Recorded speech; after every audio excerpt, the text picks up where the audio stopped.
steps into it. Pass is caught. Diggs! Sideline! Touchdown!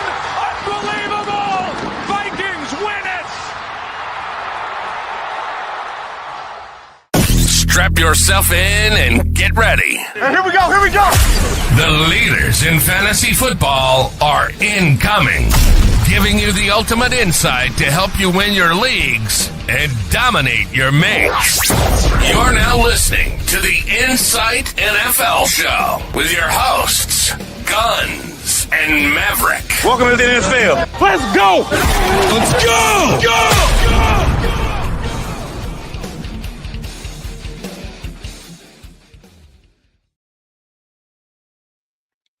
Alrighty, welcome back for another week of NFL.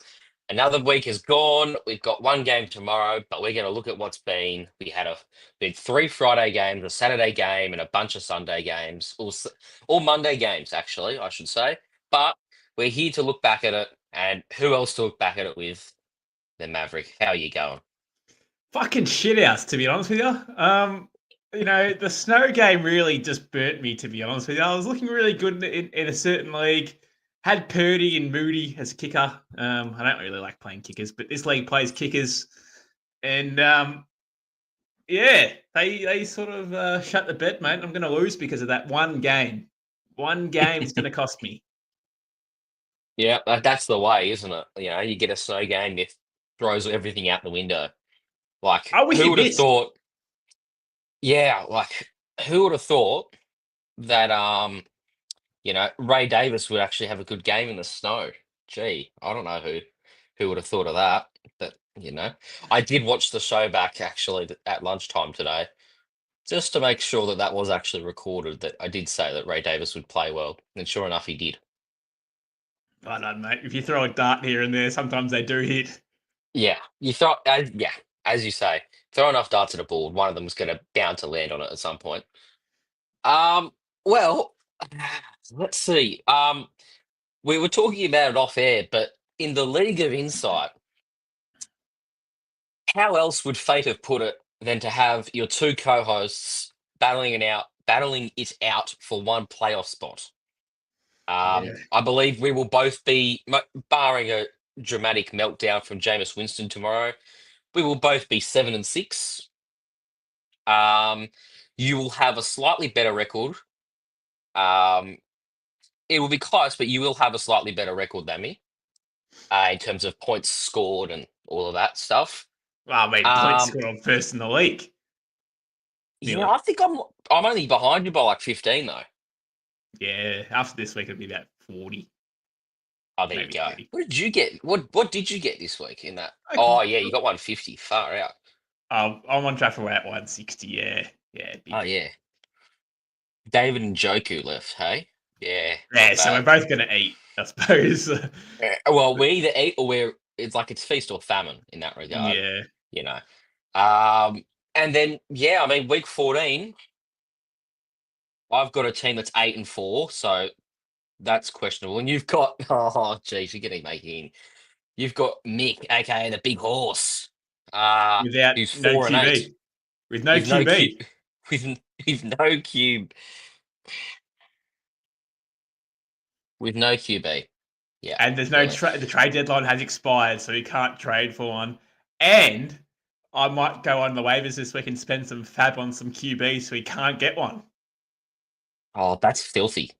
You That do is also filthy. have Anthony Richardson on. You'll be playing Geno Smith against is it Arizona again? Yeah, okay.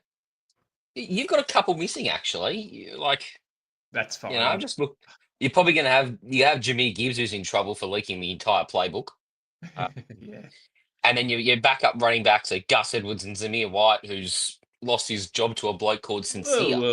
Whoa. I've got Tony Pollard sitting there too that can come up. Yeah, but he's got Jacksonville actually. That's pretty good. Yeah. Yeah, you'll be fine. Okay, well you're making it into playoffs and I'm not, so that's brilliant. I'm fairly confident I'm making it, yeah. And I'm just deflecting from the fact that I'm down Jaden Daniels and Joe Mixon next week. That's all I'm deflecting from. Yeah, you're fucked. You're big time. But I do gain Jordan Mason. So Yeah, true. Yeah. Yeah, true. Anyway, should we talk about some actual games? Yeah, go on. Alrighty. First game, right off the top here. Bears Lions, 20 points to 23. Um, it was on at 4:30 in the morning. On a Friday morning, it was a bit of a struggle to get up for that one. So I watched the second half of it. And apparently that was the half where Caleb Williams was good because Caleb Williams had 5 for 15 in the first half. And from what I saw, he looked like a, rookie of the year sort of thing. But then he looked like early season Bryce Young or Anthony Richardson.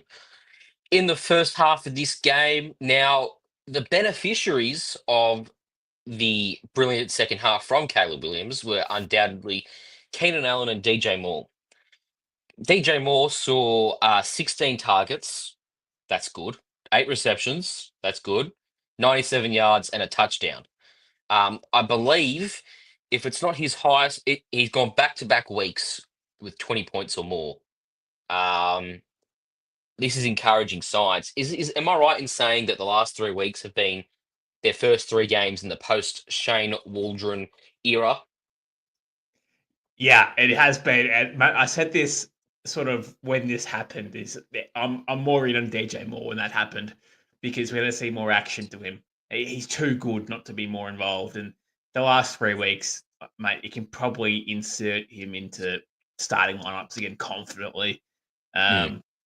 Now, albeit his second halves have been a million times better than his first halves, which is just a little bit concerning for me. But all in all, the aim is at the Bears is to give your wide receivers the ball and give the good ones the ball too. So I love the fact that DJ Moore saw 16 targets against the secondary is okay. Like it's nothing really too special to be honest at the Lions. It's okay. And Hmm. yeah, he torched them. Absolutely torched them. Yeah. Another player who has benefited from the firing of Shane Waldron is a guy who will be on waivers in some leagues, in redraft leagues particularly. I believe you will see Keenan Allen on waivers. Uh, Against Minnesota in week 12, he had 15 targets, 9 catches, 86 yards, and a touchdown. Then in Detroit, against Detroit, he's come out and got 5 catches, 73 yards, 2 touchdowns. Now, the thing to note here is that he plays both Minnesota and Detroit again in week 15 and week 16 in fantasy playoffs. Now, I mean, past performance is not always a reliable indicator of future performance, but you go off that and you're saying, okay, it's a plus matchup in the playoffs. It's worthy of a flex spot. Yeah, agreed. I don't disagree at all. I think Ken Allen, if he's on your waivers, he's definitely worth a bid if you've got if you've got some space for him. Obviously to have a bit of depth on your bench at this time of the year is obviously pretty crucial. Mm. So he's probably one of the better ones that you can find on waivers at the moment if he's on your waivers. But in saying that, mentioning the likes of the Vikings and the Lions coming up, I'd be very concerned about how the outlook of DeAndre Swift looks moving forward too against two really solid run defenses. And he's struggled against both those two teams in the last couple of weeks as well. So I'd be very, very, very concerned about where DeAndre Swift would be coming into the playoffs based off that schedule. But yes, that is quite true. And the only thing, there is a positive in this though, and that is that Roshan Johnson is concussed. And that's Yeah. not a positive for him, I should preface, but it means that DeAndre Swift is the bell cow back against San Francisco next week. So if for some reason your league doesn't do trade deadlines, most of them should, but in the rare situation where your team doesn't do trade deadlines, I'd be banking on a big week from him against San Francisco. I think I struggle to see how he doesn't score above 15. Being the every down guy, he'll actually get goal line carries for the first time in his career, probably. You put all that together, he should do well. Yeah, I don't So mind the off the play for back of next that, week. I don't mind the play of next week. It's just those two matchups in particular in the playoffs is the most alarming thing for me. And these yeah, defenses have been run defense, should I say, have been smacking everyone, not just the Bears, yeah. obviously, but everyone they've played against this year, like the Vikings especially, which we'll get onto a bit later. But yeah, I'm just I'm a bit concerned about that. And as I said with Cam Allen, past performance isn't a reliable indicator of future performance, whatever, that long-winded rubbish. But again, he didn't crack double digits in either of these last two games, Minnesota or Detroit. And again, he's got them coming up in, I believe, at least, week 15 or week 16. So whatever that is in your leagues, yeah, very crucial games nonetheless. On the Lions side of things, I mean, we probably should start at running back. Uh, you don't want to see David Montgomery have 21 carries to Jameer Gibbs's 9. Mm. Jameer Gibbs is still very efficient with those touches. But maybe you wonder, if he didn't show social media the Lions play calls, maybe he would have gotten more than 9 carries. But I'd say he's in some strife. Probably a fine. I don't think he misses games per se, but there might be a bit of they're in a position where they need to show him a lesson. So, less Yeah, touches for you. yeah. I don't disagree with that, but the same token, David Montgomery came this week as a questionable tag. So everyone was thinking, Jameer Gibbs might be 20 touches to 10 in his favor this week, and it was quite the opposite, as you said. Yeah. Quite to do with what happened, but and at the same token, Jameer Gibbs he rushed at 9.7 yards per carry. Just give him the ball. Well, yeah. Look, yes, it's a complicated backfield, isn't it? Because you can feed them both, but you've almost got to feed David Montgomery more than what you've got to feed Gibbs to get the same output. But you want to get both of them involved. It's complicated.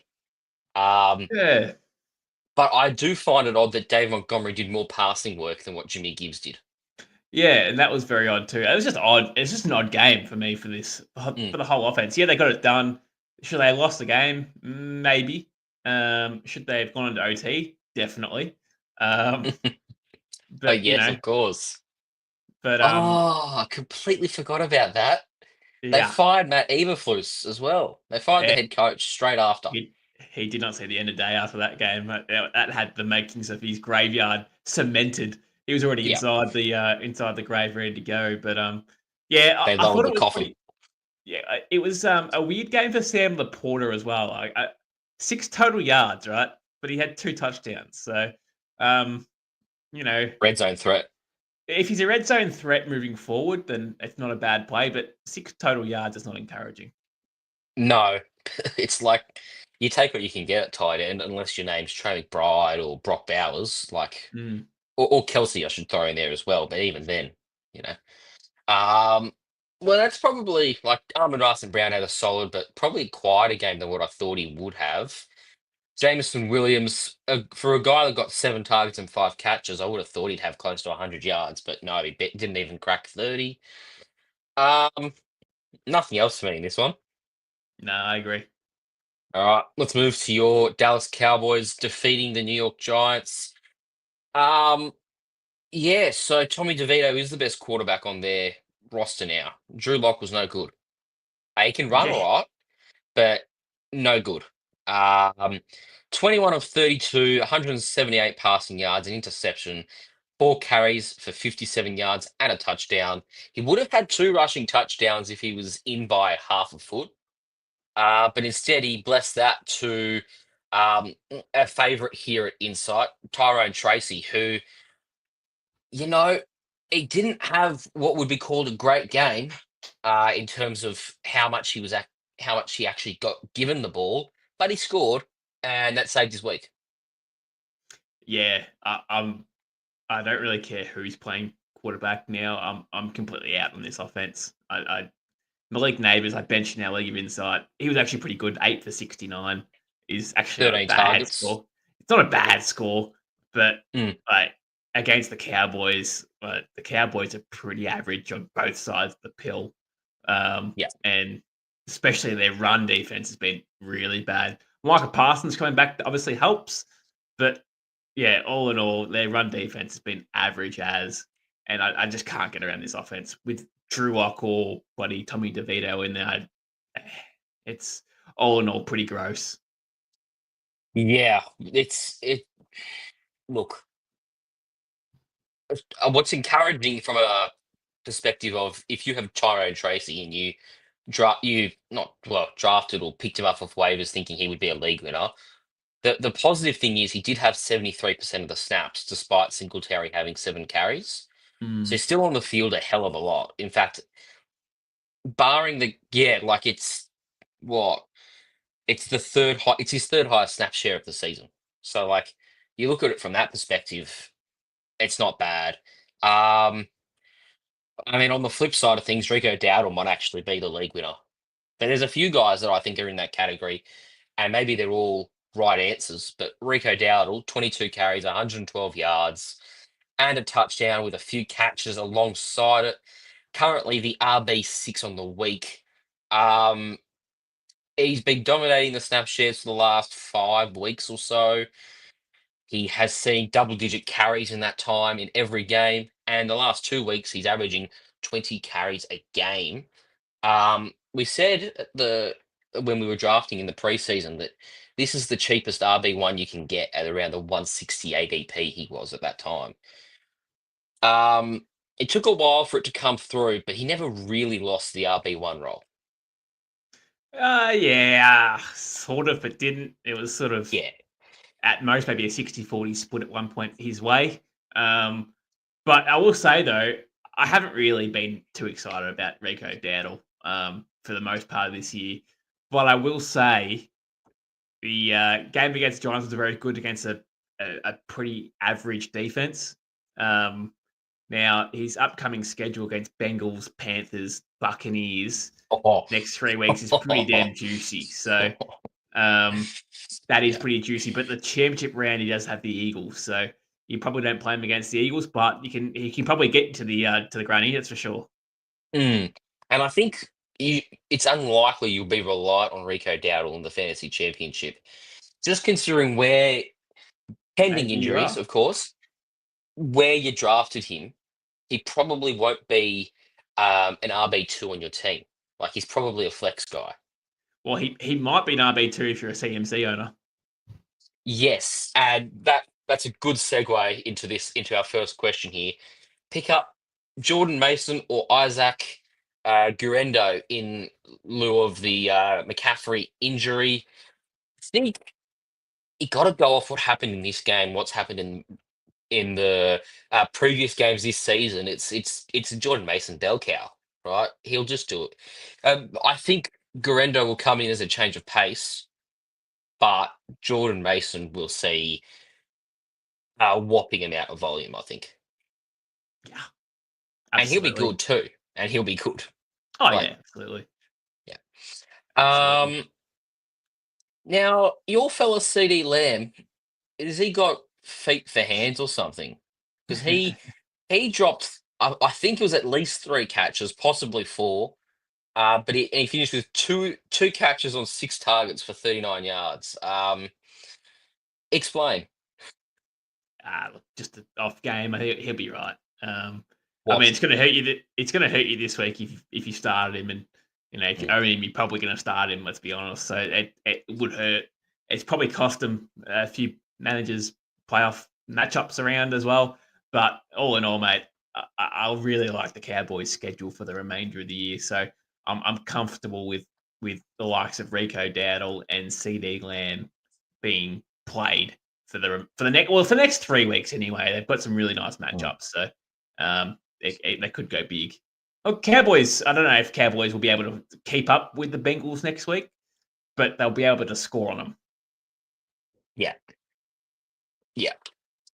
I know that he's not fantasy relevant, but how good of a player? He didn't do much in this game. He did a bit, but Kevontae Turpin, like he's just such a gun. I mean, no matter even if he's getting like such little snaps on offense, like the kick returns are stupid. He's got what? He's got two returned touchdowns this year. He's got again. He has 2 receiving touchdowns as well, and he had 4 catches for 53 yards. Led the team in receiving, I believe, as well. Yeah. So, like, he's just. I get he'll never be a superstar, but like, he's a fun player to watch. He's a special teams. He's a special teams player. That's where he does Yeah. his magic. And look, if you can get him out on a long ball, he's gone. I think he's the quickest player in the NFL Yeah. based off top speed. So, Yeah. yeah. Well, I think we probably covered all the points in that game. Now, the Dolphins and the Packers, 17-30 in favor of Green Bay. Um, Gotta say, Josh Jacobs, like again, he's having a hell of a season. Like you look here again, he had 19 carries for 43 yards. You're thinking it's just over 2 yards per carry. It's not that good, but he did also compensate by having 4 catches for 74 yards. Um, I think both those stats are anomalies. Him having such a low yards per carry and him having 70 receiving yards. So, but I do think that the total yards and the touchdown, they probably even out to be a standard Josh Jacobs game in Green Bay. And I think, if it wasn't for Derrick Henry and Saquon Barkley being, you know, the absolute peaks of themselves this year, Josh Jacobs would be going around as one of the better free agency signings of the year. Yeah, absolutely, and yeah, very very good pickup by the Packers. But yeah, man, all in all, he's been awesome. How can you really fault this guy? He doesn't really he's not really much of a pass catcher, but he can do it. So Yeah. he's pretty much a plug and play at any point. Whatever you need him to do, he'll do the job. And yeah, as I said, he's scoring every week now for fun. So these scores is going to get bigger and bigger as the season goes along because he's got match winning or matchup based game where he can just go big and win you a matchup. He's got that ability. So and mate, the rest of season schedule's not too bad, but the Lions next week, Seahawks, Saints, and the Vikings in the championship round. So yeah, he's got two tough matchups and then probably two matchups there that are sort of average as such. So we'll see what he's made of probably next week with that tough matchup against the Lions. And again, you start him, you play him, he's fine. But yeah, I think all in all, mate, he's a pretty safe option still. Yeah. And someone who's been just absolutely, I don't understand how he's been this good for fantasy this year, but Devon Achane, another week in the top 10 running backs for the week. He's had 5 appearances in the top 10 for that individual week in the last 6 games he's played. So he's on fire. And that was with being an absolute bum carrying the football on the ground. 7 carries for 14 yards, but he compensates by having 8 catches for 56 yards and a touchdown. He can genuinely do it all. The only concern, as you say, as you've been talking about tonight, is the rest of season schedule. New York Jets, Houston, San Fran, and Cleveland. The Jets is probably not as bad as what it was probably a month ago. Like it's a solid matchup now. Houston's a grim one, and Cleveland's a pretty grim one as well. Yeah, probably. But the pass catching ability is what makes him different. So maybe in terms of rushing yards, he might struggle, but he finds other ways to just be involved. So I'm not too worried about A-Chain. Yeah, and we saw the return of Tyreek Hill. Did He had we? 6 catches, 83 yards, and a touchdown, 20 points. It's Yeah, his but highest. Yeah, no, okay, since week 11. Yeah, that's not much of a stat, but it's his highest yards since week 9 and second highest yards on the season. Like it's one of his better games on the year, I would say. did you see his touchdown? I can't say I was. I can't He say I wasn't did. even No. he wasn't even the first guy to touch the ball. Hmm. He scored it. It went off someone else's hands and he caught it. Yeah. He scored it. Magnet. Mate, Well- I can't get around him. He's yeah, I struggle. I struggle to get around him at the moment. He may be the prototype of washed at the moment. Oh well. Well, then I'll need to unify you with a unanimous stud. Jonnu Smith, tight end 3 on the week, Okay. 10 catches on 11 targets for 113 yards. What the hell, man? This dude's genuinely going to finish in the top 5 tight ends.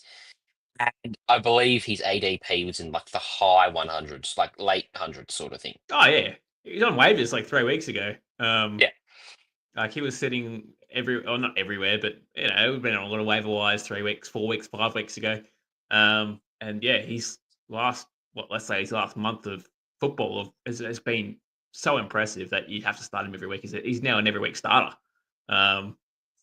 And probably will remain to be for the remainder of the year. I can't imagine why he'd be phased out of the offense with the production that he's putting up either. So, yeah, maybe he's the number 2 option behind Tyreek Hill. I think Tyreek Hill's still the number 1, might I add. But, Johnny Smith's probably the number 2 option of it. Well, A-Chain probably up there as well. Maybe number 3. And then you got your old Jalen Waddle over there, number 4. Yeah, Jalen Waddle's okay, 4 for 53, but you roll the dice on someone else and 4 for 53. Yeah. Like, I think Jonnu is at least the number 2 possible. Actually, I'll throw this out there. Is A-Chain number 1 and Jonnu's number 2? No. I was thinking Tyreek about Hill's- it like, you really? I don't know. He still has the most attention. Yes, but that's probably on name value from his career. Whereas if I look at the receipt, like what's his name? Devon A-Chain has, off the top of my head, 6 receiving touchdowns this year, and like Jonnu Smith's gone 3 weeks in a row with massive, massive scores. Like, I don't know. I think Tyreek Hill takes the most attention, and that probably makes it better for the surrounding players. Like, if you gave Tyreek Hill the 2nd or 3rd best corner for the week, he would absolutely kill them. Yeah, But then again, probably. he just had another child, so maybe not. I've got Jonnu Smith's ADP here. Have a guess as to what his ADP was in a PPR tight end. 169. Lower, as in closer to 200. That direction. I'm not saying he's in the 2. 187. Yeah, lower. 195.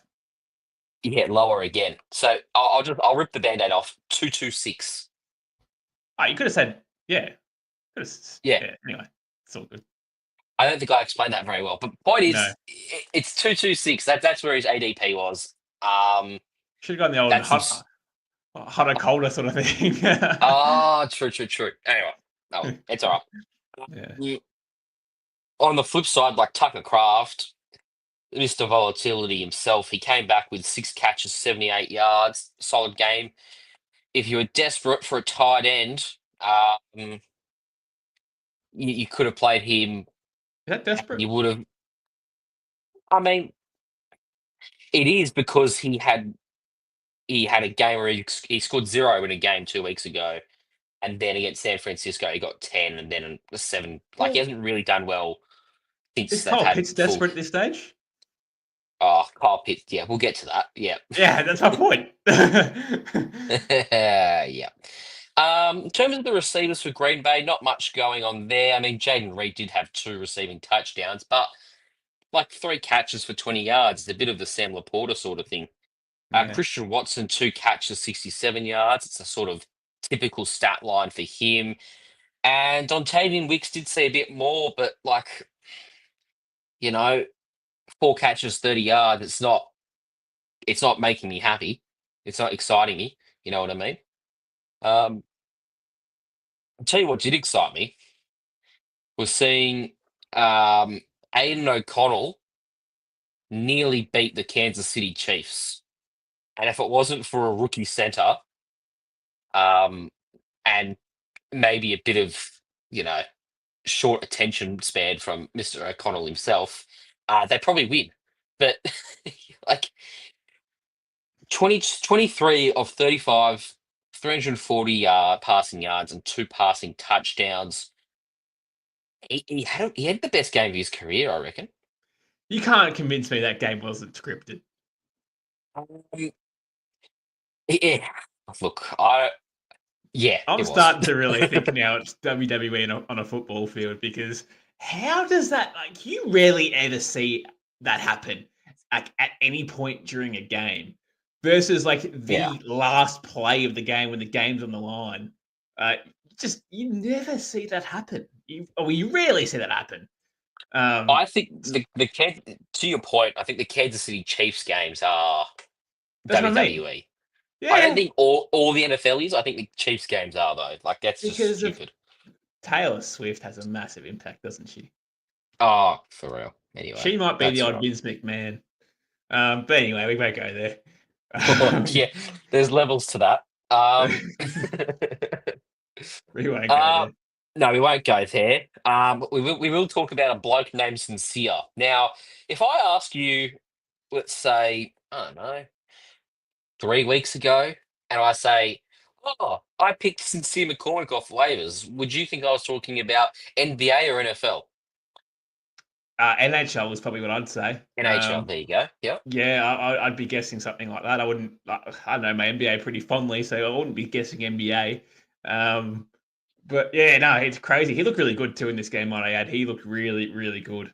And I think there's something there for him to be Yeah. probably getting a majority of the carries moving forward for the remainder of the year because I felt every carry that every touch that he had, he was electric.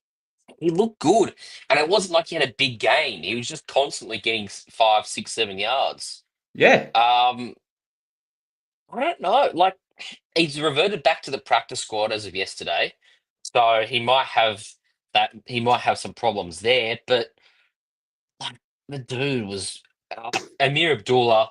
You know, very good pass catching back good backup pass catching back, I should say. But but even if as a pure as a rusher, McCormick looked way better. you go with Zamir and Madison are back next week, why would you bother playing them? Like there is just Yeah, no upside. Maybe Zamir has a little bit of upside, but like not Madison has Madison. zero value. Yeah, Madison is almost done in the league, and Zamir White's probably got maybe one more season if he can't get his act Yeah. together. Like, you may as well give this bloke a go because he would be like for what Well, you pay for Zamir White and Alexander Madison. Like, it's not much, but it's still 3, 4 million probably for each of them.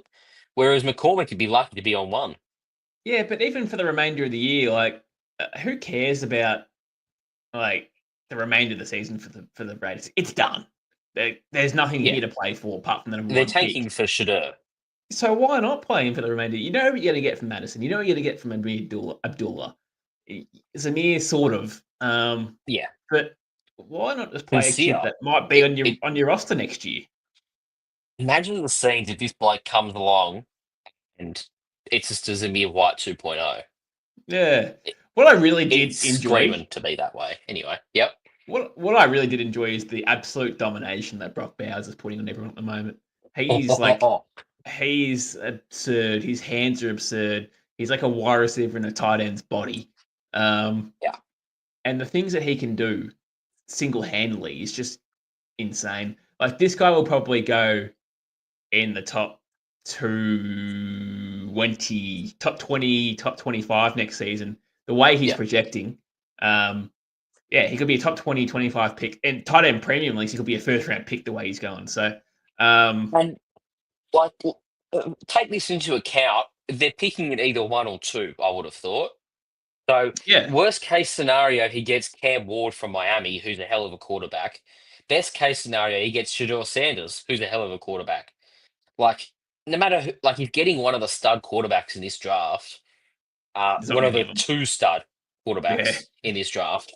Um, no matter what happens, really, like, I think it could feed families genuinely. If you have Brock Bowers, I'd be drafting whoever they draft at quarterback because I mean, best case scenario, it's a 10-year connection, and it's like oh, it's a bit strong to say it, but the ceiling, particularly if it is Shador Sanders, is a Burrow Chase sort of connection between quarterback and tight end. Yeah, oh, yeah, it's pretty amazing. And like, yeah, for the remainder of the year, doesn't matter who he plays because he's just torching everyone. So Yeah. he could get the rookie tight end. He could beat Laporta's record last year, which is Yeah. very, very likely happening. And he might get Odell Beckham's record as well as a Yeah, he might. receiver. Just the receiving record, not even a tight end record. Yeah, it's Dude's crazy. a freak. It's crazy. Looking back on it, it's a shame that I was shocked. I mean, if we were to redraft the whole thing again, actually, yeah, I'm gonna structure this question properly. In a rookie draft, let's say you're redrafting for NFL for dynasty leagues, the 2024 draft class. Okay, you have a 101 pick. Are you taking Jaden Daniels or are you taking Brock Bowers? I'm still taking Jane Daniels. Taking Jaden Daniels. Now, obviously, it was a case of Caleb Williams or Marvin Harrison early on. But in the preseason, leading into this season, it was Caleb Williams or Marvin Harrison. Who are you going to take? But now it's Daniels. Would you agree in saying it's Daniels, Bowers, and then Neighbors? Yeah, probably. But all those 5 names that you just mentioned I think they're going to be fine anyway. So it doesn't. It's such a good first round. You got Brian Thomas in there as well. Brian Thomas, Bo Nix emerged in that first round. Yeah, Bo Nix. I think if this team is anything to go by for Minnesota, JJ McCarthy will be just fine as well. So yeah, it's fine. I don't think it matters too much in that regard. And if you needed a tight end at the time, you would have drafted him early anyway. So it's one of those things.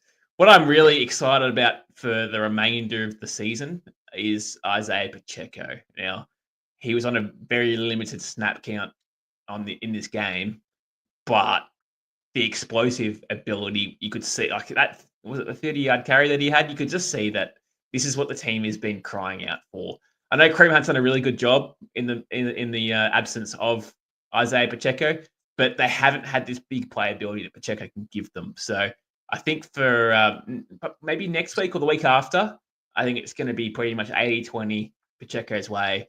And he's going to be looking pretty good. Yeah, what's the rest of the season schedule look like for him? It is Chargers next week, Browns week after, Texans and Steelers. So it's a pretty tough run home. But yeah, in terms of pass catching ability, Pacheco can do that. And look, let's be honest, he's got that burst. So create a little gap there, and he is just through. So unless 74 Jawan Taylor, who's the most flagged player in the NFL, can stop that from happening. Yeah, if there's anyone, he'd find a way to ruin anything that's good and pure in the world. Got a question here, off topic from fantasy football, but who wins the Super Bowl and who's a good roughie who could make a deep run? All right. Well, I mean, I don't think they'll make the playoffs now that McCaffrey's injured, but I would have said the 49ers just because of the people they've got on their roster. But I just don't think they'll make playoffs. No, they probably won't. No, they probably don't. No. But it's someone like that, isn't it? Well, mate, if we're talking who wins the Super Bowl, and I know this Herbie Bull's a nice avid gambler. So how can you go against the Chiefs at 650 at the 4th favorite? I like that. And if we're talking as a roughie, how can you go against the Pittsburgh Steelers at the moment? Elite defense and a half decent offense. Pickens needs to grow up a little bit, but if we're talking unlimited, and we're talking, but we're talking about defenses that can make plays, and they can make plays. So they can generate scores off their defense, and the Steelers can do that. So give them short fields to work with and anything like that. I think the Steelers will be a roughie. I don't think they're going to win it, but they might not even win a game. But we're talking rough. Yeah. Now the next game I've got here is the Chargers and the Falcons. Now, first question: Michael Penix, when will we see him? 2026. Oh, I was thinking week 15, but okay. Well, Kirk Cousins had 24 of 39 for 245 and 4 interceptions. 4 interceptions in this one. Did you see the pick 6? Did you see how slow the pass was? Yeah, pretty bad. I genuinely, I like. Don't What are say they? it. They're 6-6. Um, if they lose one or two games, Penix is in at quarterback. Might start a couple of games this Look, season. they're out of contention probably, but they're 6-6. And Like if they win the and next two, you know who those two games could be against? New York Giants and the Washington Commanders. yeah, okay. Yeah, yeah, yeah.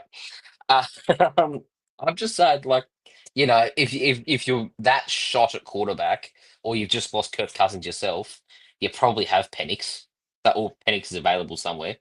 Well, I mean, even in Dynasty, I'd be looking to trade for Penix. I Yeah. really like QBs that sit and watch. And we're not talking about It works cuckolding. always, just about. We're not talking about cuckolding or anything like that. We're talking No, about just no. QBs.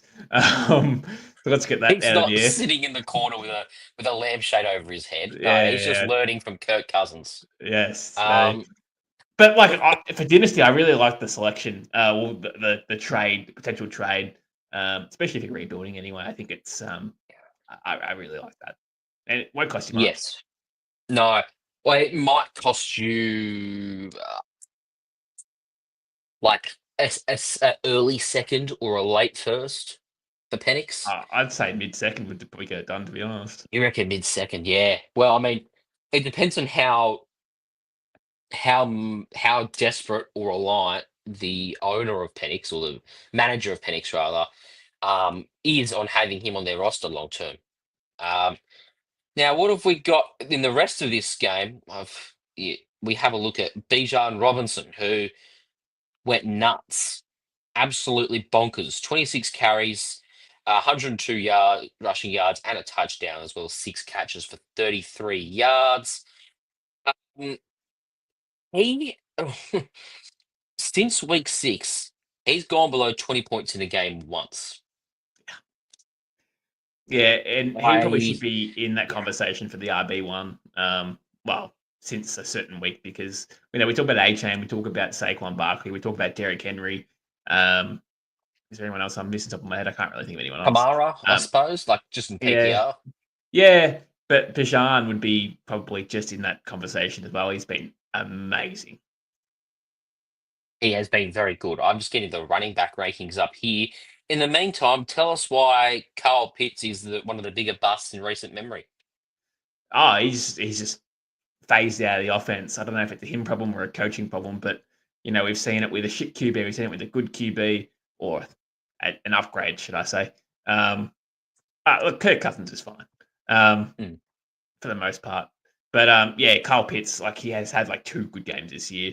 You can't rely on Kyle Pitts for the remainder of the year, and especially in dynasty leagues, man. He was going first round pick and like mid to late first round pick, probably more mid first round pick. And yeah, he's been a massive, massive bust. And what we're 3 or 4 years in now with Kyle Pitts, and I just don't know if I'm just I'm out of it, to be honest. I really am. I can't get around him.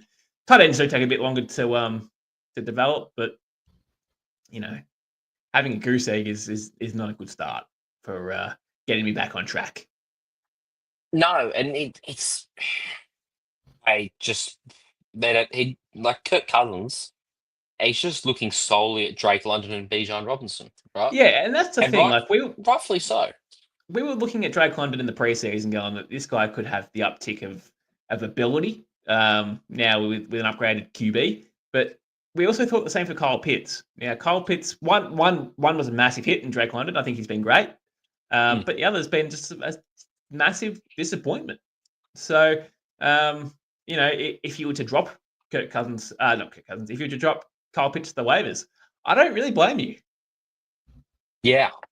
I think in redraft at the very least, I think you've got That's to what do I mean. Yeah. Yeah. In Dynasty, you probably stick fat, but in redraft, I don't blame you. I really don't. On Bijan Robinson, since week 6, in that span where he's gone below 20 once, right? He's the RB2 in points per game. Obviously, Saquon Barkley's the RB1, which is going to happen when you have 4 games above 30 fantasy points in a season.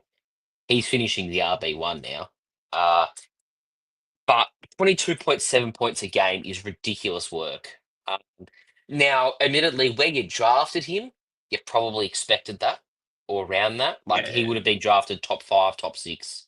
yeah, But he's there or thereabouts with the Devon A chain. The stat we throw around with Devon A chains, you know, just about the RB1 with Tua at quarterback, or even Joe Mixon in full games. Like that's also up there as well.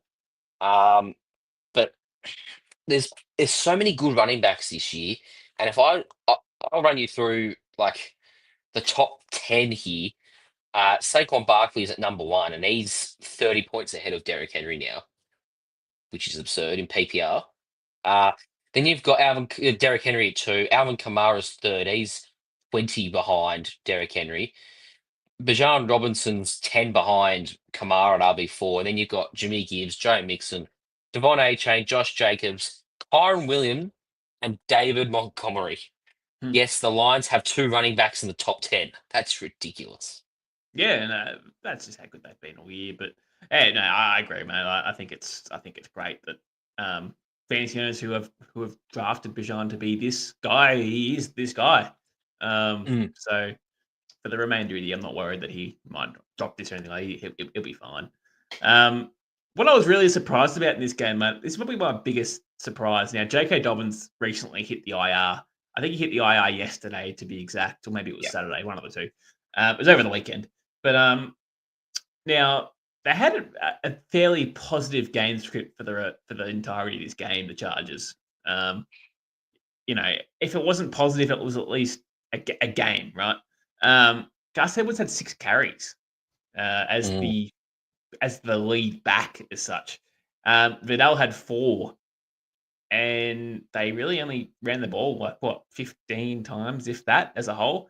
Dobbins would have had 15 in the game, so it's hard to really sort of read into how this offense is going to be. Is it now going to be more pass heavy? Because Herbert had 23 passes in the game, and the run wasn't really there. So, yeah, it's sort of hard. They rely on their defense to get the job done in this game, and that's what they did. So, I think for Gus moving forward, it's probably still positive. He did see majority of the carries, and 6 for 32 is pretty good. So, but yeah, he's just a bench option and coverage if you need him.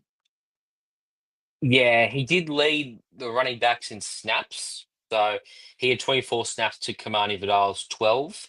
And then Hassan Haskins was there at 7 as well. But it kind of seems to me like they're just going to pepper Lad McConkey. That's their game Yeah, plan. yeah, But yeah. and he's getting better and better as the season goes along. And that's what sort of happened with rookie wide receivers as such, as they start to get accustomed to the game and the game speed as such, and yeah, as the season goes along, they're getting better. He's a perfect example of that. So Mm. now we obviously Quentin Johnston starting to shit the bed a little bit with drops, and Josh Palmer just being Josh Palmer, which is crap. Vlad McConkey's going to see majority of the targets, and he makes good use of them too. So yeah. Mm. Well, let's look at the Steelers Bengals game. Now, this was a proper shootout as we flagged it could be. 44-38 in favor of the Steelers. The Bengals are basically out of playoff contention now, despite having, someone who would be close to the MVP favorite had he been in a team with an even win-loss ratio. They had the leading wide receiver in the league who will probably finish as the wide receiver 1 on the year. And I believe at least last week they had Trey Hendrickson, who was leading the league in sacks. So they've had one of the better statistical years, yet they're 4-8. Yeah, too many holes defensively. Yes, I have Hendrickson. Logan Wilson's actually not too bad as a linebacker. Mm. But yeah, all in all, they're pretty gross outside of those maybe 3 players on defense. Too many holes. They've been pissing up 30 plus points a game for pretty much majority of the year. So there's a clear problem there. The defensive coordinator is going to get sacked. He's done. Obviously, he can't pepper up his lads and get them going. But yeah, all in all, mate, pretty gross. viewing if you're a Bengals fan. 'Cause you just ask what do we need to do to win the game, and that's probably score 50 plus every week is probably what the number is to be safe. Yeah. But yeah, it's crazy. Like T Higgins, nice game today. Jamar Chase, nice game today. Chase Brown, nice game today. Joe Burrow, 3 touchdowns, nice game today. So all the fantasy options coming to this game, pretty much 8. And this is going to be a whole new look offense next year, I reckon. Well, I think you'll see Chase Brown. Well, when you say whole new, I think T Higgins won't be there. I think No, he that's won't pretty be. much assured. It's whether they look at drafting a bell cow running back, and if they trust Chase Brown. I think he's been pretty good, probably good enough to maybe focus almost your entire draft on defense, barring maybe a wide receiver in there. But like Need. Ishavash is good enough to be a wide receiver too. I think he's good in the red zone. He's solid. He's been a solid option for them this year when they've targeted him. So they do need to focus a lot of their draft resources on defense and just trust that Burrow Chase will feed families next year. Would you be shocked if Jamar Chase comes out in the offseason and goes, "I'm out, guys, trade me"? I wouldn't be shocked. Oh, I just don't think that'll happen. Like he's got Burrow. Like it's I a don't think Burrow's connection the he's problem. had since. It's the front No, office but he's got the problem with. oh well, maybe. But like, what is he have that much of a problem that he's willing to? I don't know. Break up with Joe Burrow. I think so. Well, I mean, I think he wants if they give him that 40 million, then who knows? that's what will shut him up. He wants to get paid. So if they say, "Hey, mate, here's a blank checkbook, sign your number, put your number in, then we'll sign it off," then yes, he will be a Bengal. But until that time, mate, I'm a bit nervous. Where's he go? Because I can guarantee you now, I can rule out a lot of teams off the top of my head because you're looking at. I can't now. I actually can't tell you a team that has the resources to trade for him.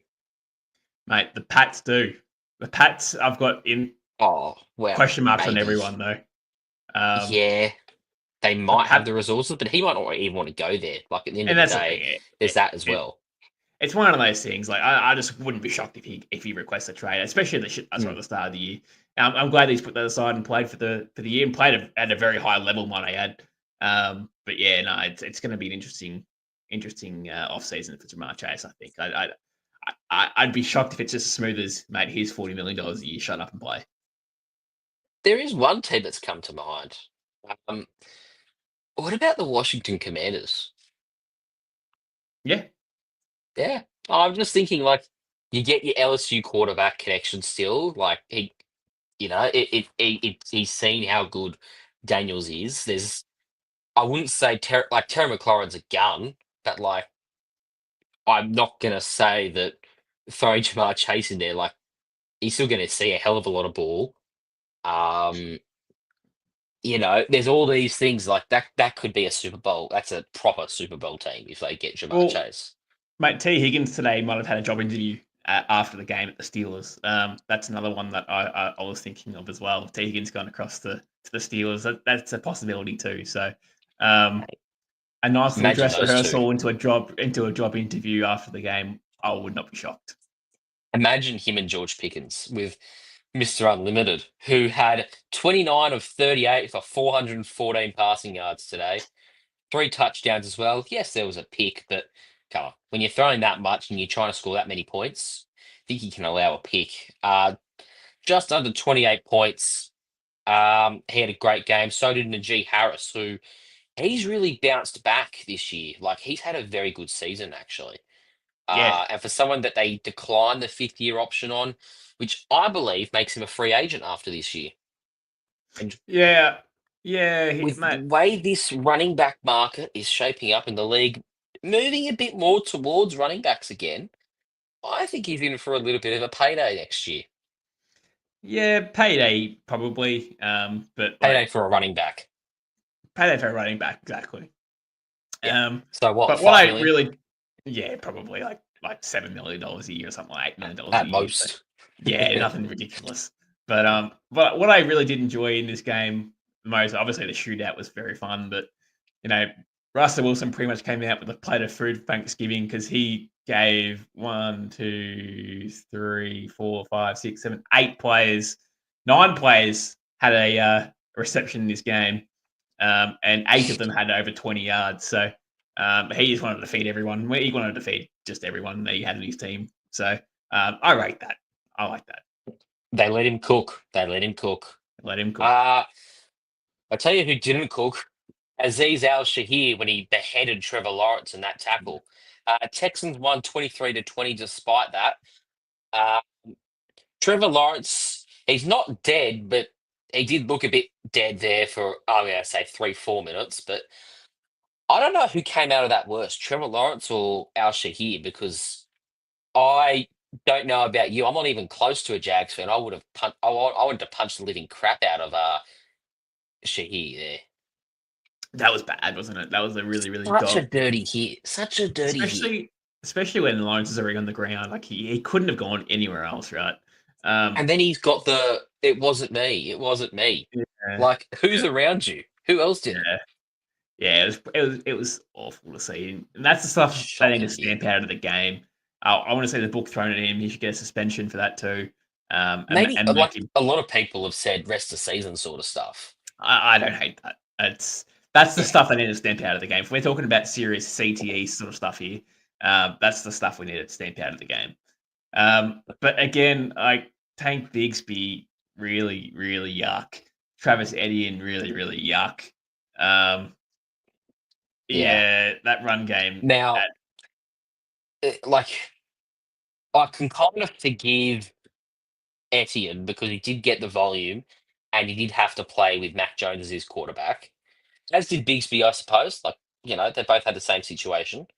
If you have Lawrence at quarterback, I'd be shocked if it went that poorly. You know what I mean? I get it was really, I don't know how much of a game. I don't know, 2/3 of a game, maybe just over a half with Mac Jones, but it wasn't like.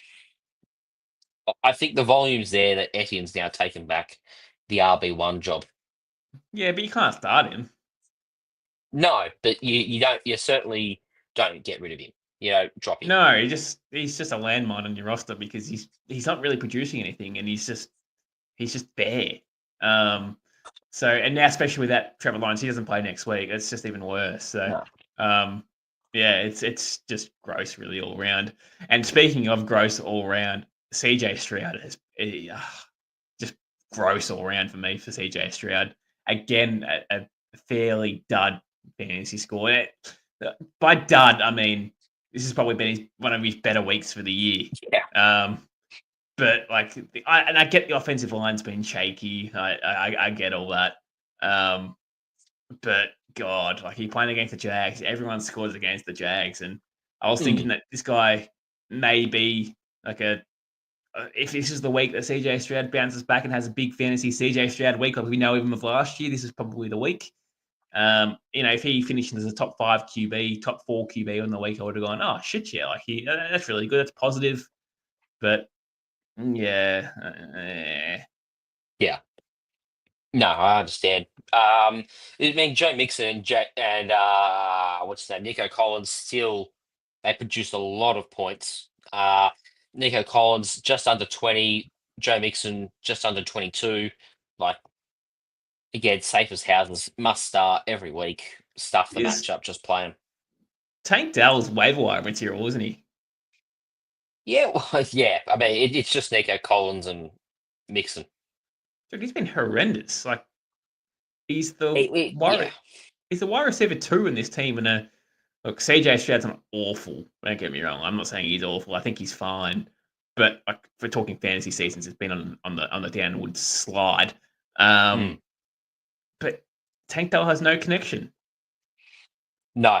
Well, I think it's because he in the rookie season, he had a little bit of connection. Then he had that massive broken leg, which he took he took some of the preseason out of him. Then he got shot, which took even more of the preseason out of him. And then he started the season as a bit part player behind Stephon Diggs and Nico Collins. And when it was time for Dell to stand up and be the wide receiver one. The connection wasn't there, and the So team struggled. instead of Tank Dell, you mean Tank Fell if you're talking about standing up. So Aha, there you go. Well that's a done. shitty joke, actually. Yeah, we can. Yeah, all right. We'll end the stream there. No. Let's look at the next game. The Cardinals and the Vikings. 23-22 in favor of Minnesota. Hyla bottled another game. Yeah, sort of. Yeah, probably. Yeah, probably. Yeah, But the one thing that like screams to me the most was the running game in this game. For me, was just awful. James Conner, yeah, had a tough matchup. 17 for 68 against a solid Vikings run it's defense. 4 yards a carry. That's pretty good for him for Yeah, a running but back in this game. we're talking 6.8 points on the ground there, with no rushing touchdowns. Like that's just whatever. But 68 rushing yards against the Vikings defense is actually really good. So, Yeah. but yeah, that's just where they're at. But yeah, Trey McBride huge. Marvin Harrison was fine. Had that touchdown that probably saved his day. But all in all, mate, this offense is pretty much Trey McBride's at the moment. I mean, the problem is that like they threw to Marvin Harrison 12 times, but he only managed to actually physically have the ball 5 times. What they probably will be looking to do is draft another receiver next year. Uh, Not necessarily to say to Marvin Harrison, we don't believe you can be a wide receiver one. I think he's their wide receiver one, well and truly, but just have someone who can take a little bit of who could take the double team away. Someone like what T. Higgins does for Jamar Chase. Yeah. Once you get that sorted, like that Cardinals offense is scary because you've got Trey McBride, who's the top 3 tight end in the league right now, with Bowers and Kelsey. Then you've got Marvin Harrison, who has the talent to be a top 5 wide receiver in the league. He just needs to stop being double and triple teamed as a rookie. Yeah, and look, I've seen enough of him to say that I really like what he can do. And maybe you might get him on a discount for next year if you're trying to trade for him Huge in buy Dynasty. low, a huge buy low, as you say. Because at the start of the year when he got drafted, his stocks were like that super high. Yeah. He may have saved you a first round pick by this year. Like, you know what I mean? He may have been worth 3 when he got drafted. Now he's worth 2. He may have saved you 1. So, but again, he's got the ceiling to be that next Justin Jefferson and that next Jamar Chase. Yeah. Amon-Ra St. Brown. He's got that ceiling. So, and in Dynasty, you just can't buy those guys. So, I think that he'd be a nice little option there for anyone on a possibly buy low. Yeah. I mean, yeah, I would be buying low next year. He's a gun. He just needs not to be double teamed. We thought we might see more of Trey Benson in this one, but we didn't. They backed James Conner in. I mean, they paid him last week as well. 2 years, 19 million. If you're a Trey Benson owner in Dynasty, like if he's on your if he's not on your taxi squad, try and get him onto your taxi squad next year because I just don't think you'll see much time. They like Demicado, so he's a 2B, really. He's not even outright number 2. Like, if Connor misses time, he's sharing the backfield with Demicado. So it doesn't make him startable or an automatic start, right? And then on the flip side of things, Aaron Jones had the yips today. He was not great. He was not dropped great. a touchdown pass too. Yep, dropped a touchdown pass, which it was difficult, but I would have expected him to catch it. He had 2 hands on it. Yeah, it was more like he was diving forward and he's a running back. Like, I just think he would have caught it, but it wasn't you know what I mean. It wasn't straight to anyway. Justin Jefferson just under 100 yards today. Jordan Addison, he didn't reach the heights of his 30-point game that he had last week. But the big disappointment for me was Hawkinson. 3 catches, 28 yards. Now, if we look at his snap count here, He did lead tight ends in snap shares. He had 34 snaps, 28 routes ran. They just didn't. Darnold just didn't look his way today. Yeah, and maybe they haven't got that connection. They haven't had a training camp together, so that's probably expected. Yeah. So yeah, look, you, how often do you just keep starting? Do you keep rolling the dice? You probably do. Yeah. He's got a But very good rest of season schedule. Like yeah, Atlanta, Chicago, Seattle, Green Bay, they're all plus matchups for tight ends. yeah, I Um, don't mind it. and in the 4 games that he's played significantly in, you've got Jacksonville, which was a plus matchup. He got 15.2. Tennessee, bad matchup, 3.3. Chicago, plus matchup, 18.4. Arizona, bad matchup, 5.8. So it's at least cut and dry when to play him and when not to play him. When you see that it's a good matchup, you play him. And then when it's not, you really just sit him and start someone else. So, that works well if you have a Tucker Craft or someone like that alongside him. Yeah. Nothing more in this game. I'm just conscious of time. Let's move to this next one here. Colts, Patriots.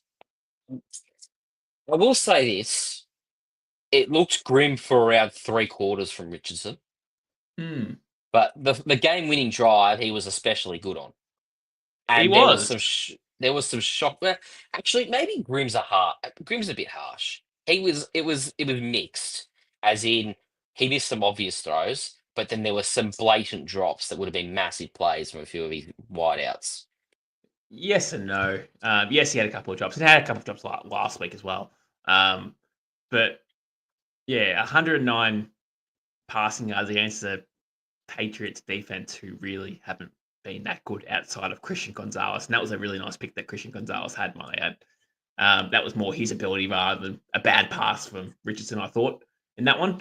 But yeah, all in all, I didn't really, apart from that 2-minute drill, I didn't really like what he showed out there.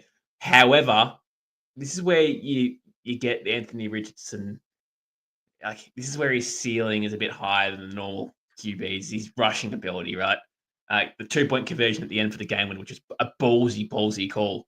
But again, puts his shoulder down, tries to truck a bloke who's double the size of him, gets through. But yeah, again, had a rushing touchdown today. So if we're talking about him versus a guy like Aiden O'Connell, who would be in very similar sort of QB rankings as such, which is pretty grim to say that, but they sort of are. Anthony Richardson has that 3-4 steps on him because of that rushing ability. That's what he showed today. So, yeah, but 109 passing yards against the Patriots defense in good weather, might I add, was pretty gross. Yes, a couple of drops, but he wouldn't have had over 150 yards if there weren't drops. Yeah, I mean, well, actually, I'm gonna say yes because there was a 40-yard pass and a 30-yard pass that were dropped by I think one with Alec Pierce, one with AD Mitchell. I think AD Mitchell's one would have been a touchdown as well. Like Mitchell's a bust. I'll go that far. There you go.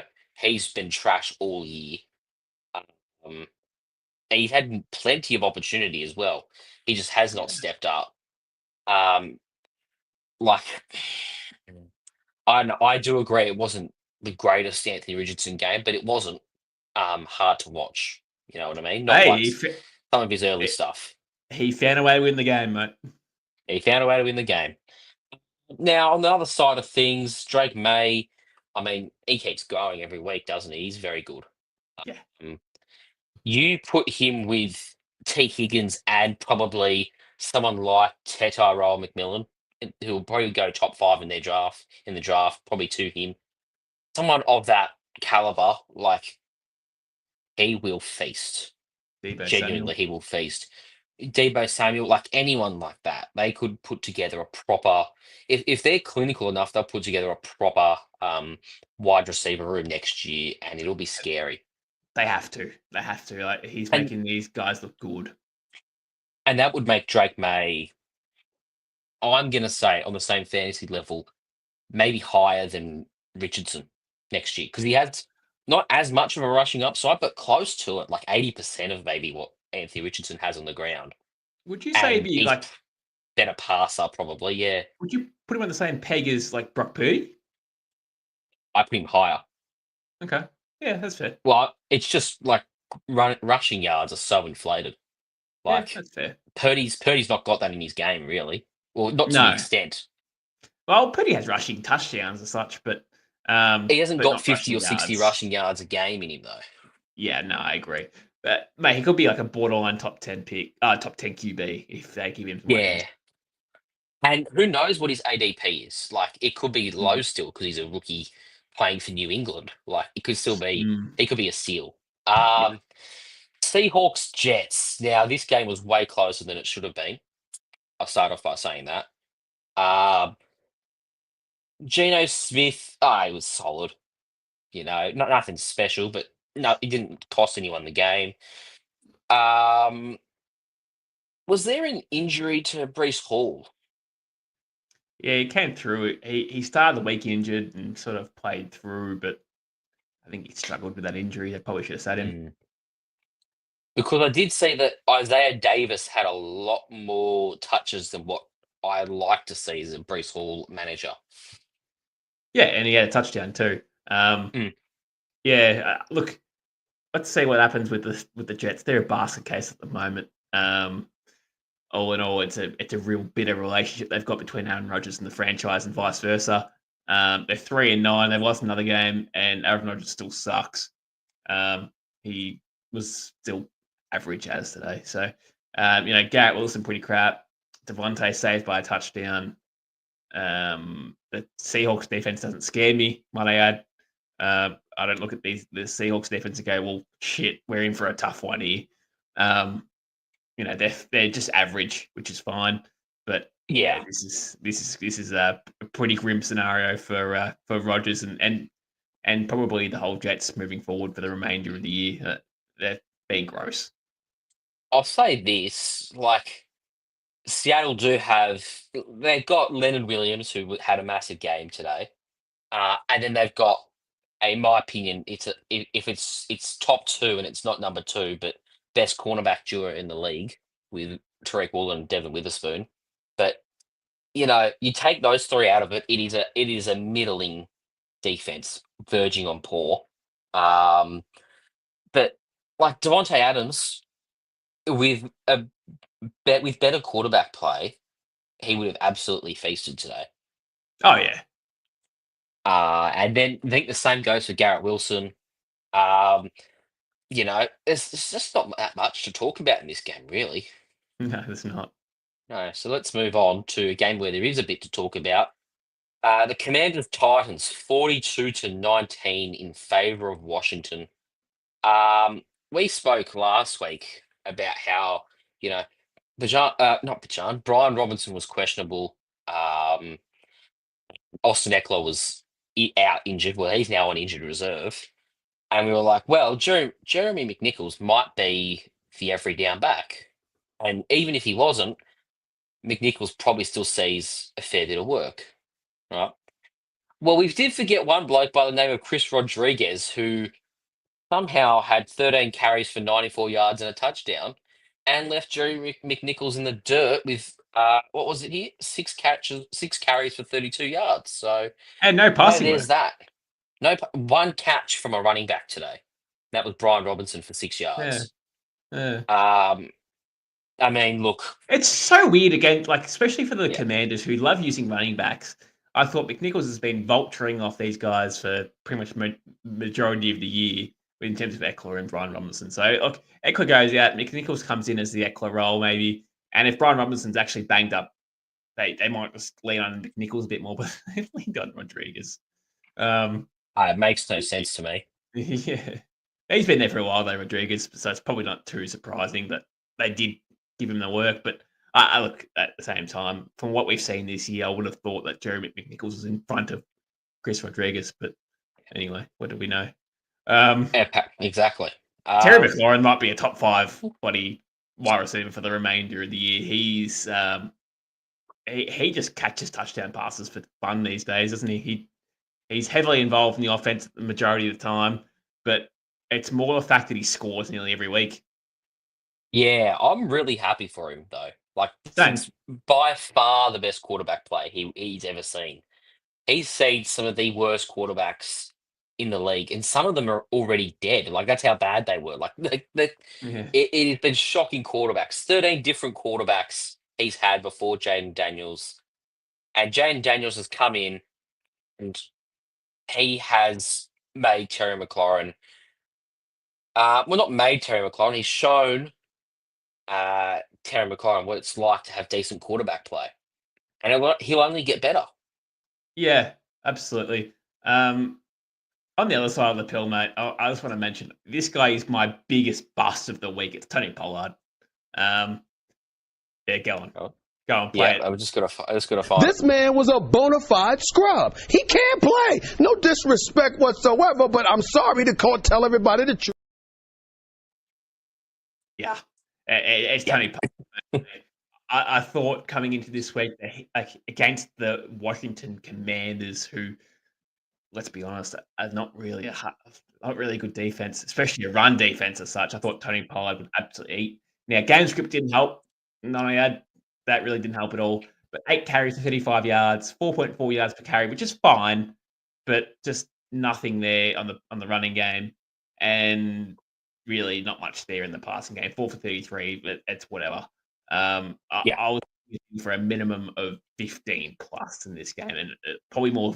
Well, 15 plus is probably was the floor I was looking at with Tony Pollard this week. I was looking at 20-25, to be honest with you. I was looking pretty big for him, but just did not eventuate.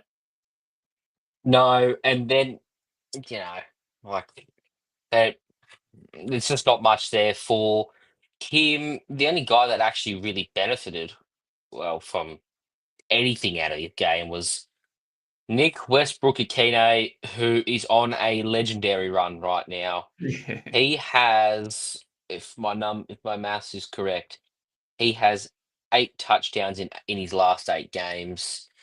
I mean, he has he had 8 targets, 3 catches, 61 yards, 2 touchdowns. Like he just eats touchdown passes. He just eats touchdown passes. He's sort of breaking out. Like, I'm not going to say that he's becoming a full-time starter, but like, he's getting better. Like, from someone who I consider to be a massive bust or a bum last year, or the last 3 years even, he's had a solid year. Yeah, we can move on from that to the player of the week. He's a bad man. Bucky Irving. 25 carries, 152 yards, a rushing touchdown, 3 catches and 33 yards. He's the RB1. He is the league winner that we needed. I thought you were going to say Bryce Young when you came into the player of the week, but no, Bucky Irving's he's been very good, Bucky Irving, and look, it's probably safe to say that he did get injured today and came back, so and didn't look like that hampered him too much either, might I add. So he looks really good. Rashad White's still had 11 carries, but yeah, it's Bucky Irving's really, isn't it? Mike Evans returned. Looked really good when I had Mike Evans return, plus matchup for him there. Had a really nice one-handed catch in that first quarter too. I don't know if you saw that one. That was very, very nice. I did. Such a Mike Evans-esque sort of play. Vintage Mike Evans, might I add. So welcome back, Mike Evans, because you still make K-Dot look like shit. He is still crap when Mike Evans plays. So if you're a K-Dot owner, you're probably hoping that Mike Evans pulls on the string or something like that, because he can't play. No. And if we're talking about busts, how do we not mention Chuba Hubbard? We probably went a bit harsh with Tony Pollard because I had such high expectations. But Chuba Hubbard against a really, really shitty Bucks defense, 12 for 43 and no touchdowns and lost no passing work. Yeah, I think he lost a fumble too in there and had no passing work at all. Probably should have made the bigger bust of the week, but Tony Pollard can cop that one. Well, we can still give it to This man was a bona fide scrub. He can't play. No disrespect whatsoever, but I'm sorry to tell everybody the truth. Yeah. I'm willing to play that clip like 10 times a show if you want. I'm not complaining. But did Chuba Hubbard just sell the running back, the RB1 position to Jonathan Brooks in this game? No, I don't think so. No, because Jonathan Brooks was like 6 for 18, so he didn't really have anything going either. So um, he sold some carries, but he didn't sell He his definitely role. he's certainly lost the unanimous RB1 role that he had before Brooks returned. Probably. Now, uh, yeah, I mean, Adam Thielen had that clutch one-handed catch to send this thing to overtime. Oh, in overtime, sorry. He had that clutch one-handed catch. Actually, I don't remember when it was. It was in a clutch Late situation. It last was late.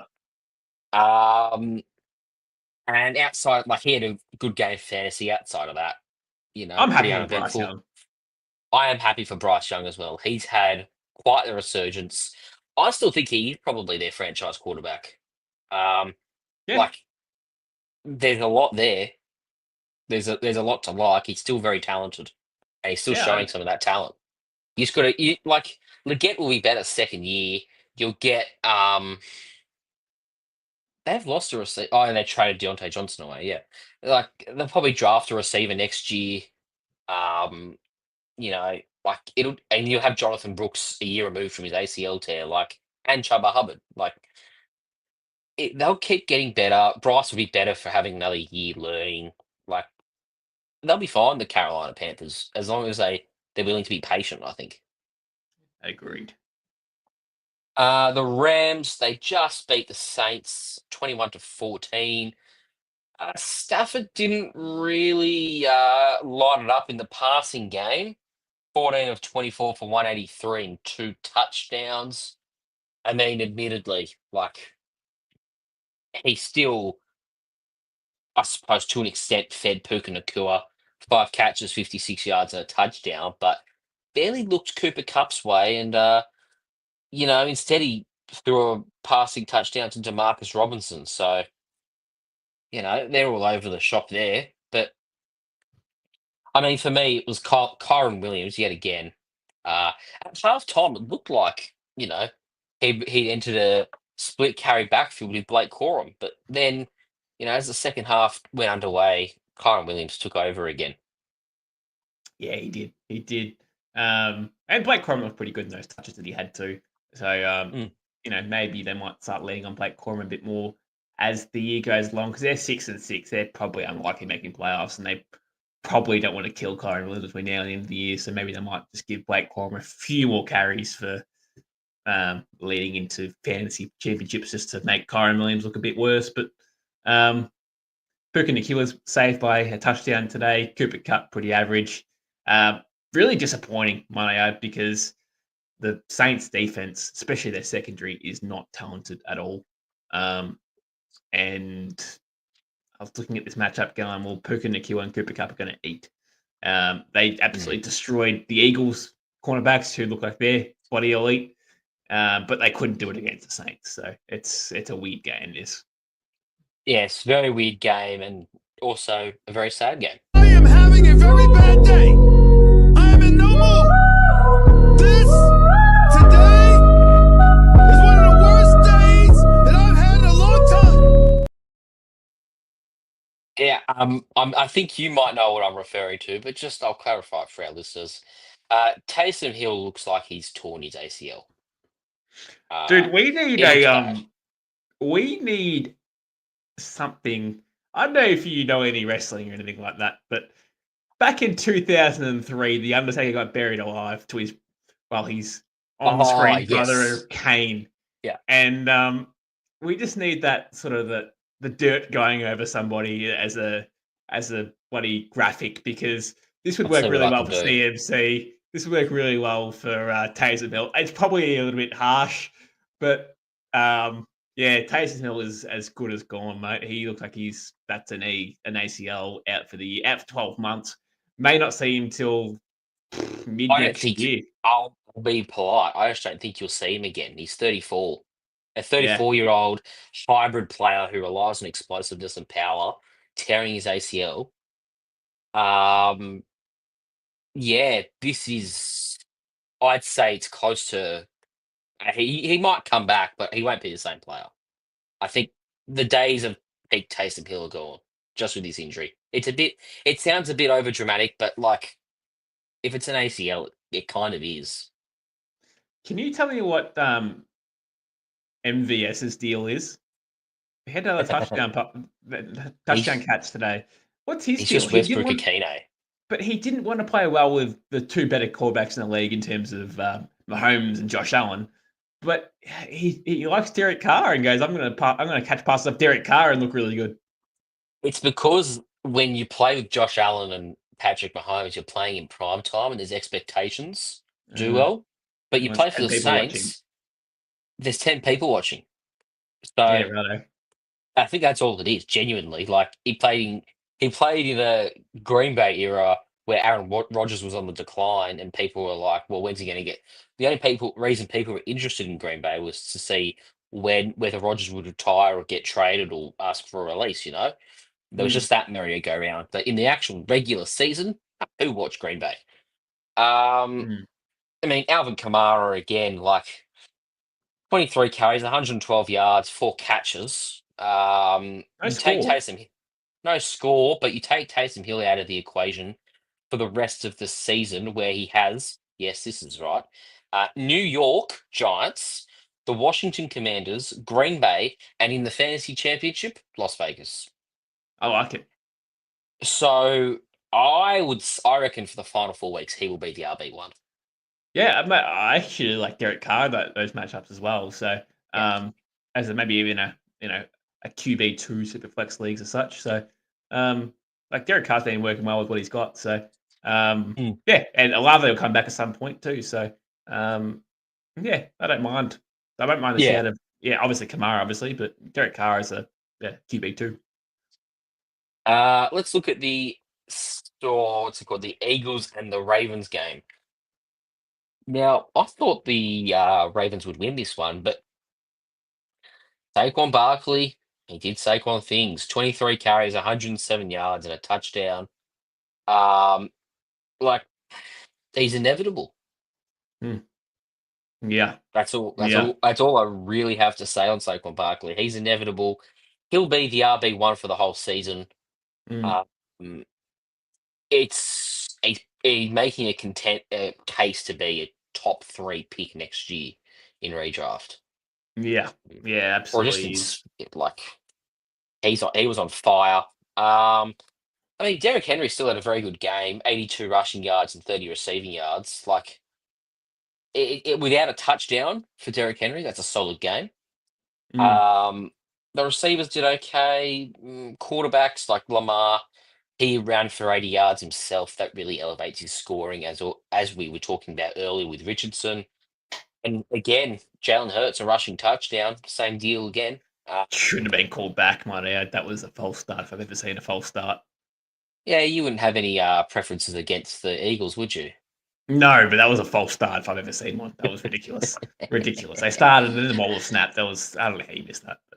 But, yeah, look, we had an injury in this game too. Rashad Bateman's gone down. I don't know if that's going to elevate the play of Zay Flowers, but if it's going to elevate the play of anyone, it might be the tight ends they've got there at the Ravens, because they both scored today and were featured heavily in the offense.